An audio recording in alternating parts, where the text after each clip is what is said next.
K legislatívnym zmenám k 1.1.2026 sme upravovali systém tak, aby spĺňal všetky náležitosti. V prihlásení vkladám užívateľské meno. Vyberám verziu, do ktorej sa chcem pozrieť, alebo ktorú používam. My používame teraz verziu 2. Vkladám heslo a na úvod je potrebné nastaviť VIN číslo, ktoré je takisto povinnosť uvádzať v knihe jazd. Cez nastavenia, vozidlá, sa dostanem do zoznamu vozidiel. V poslednom stĺpci nazvaný Akcia zakliknem Upraviť.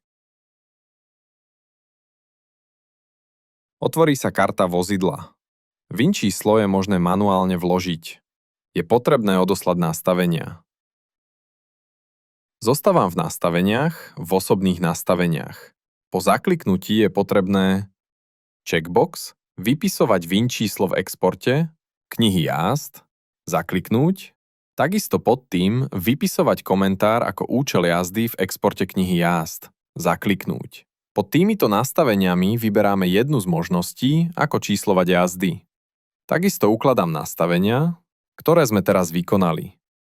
Hromadné vloženie komentára realizujeme cez prehľady. Vyberáme si konkrétne vozidlo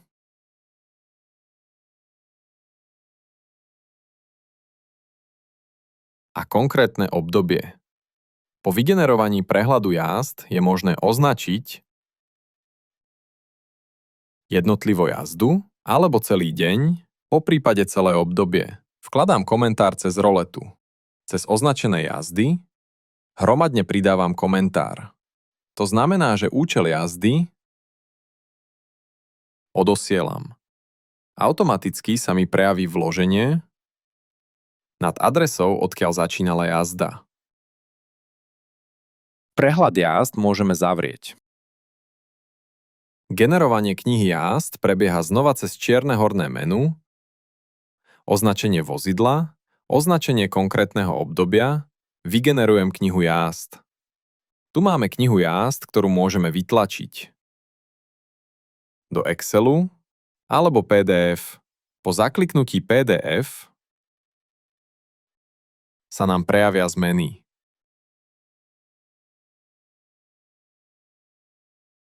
Číslovanie jazd máme hneď prvý stĺpec.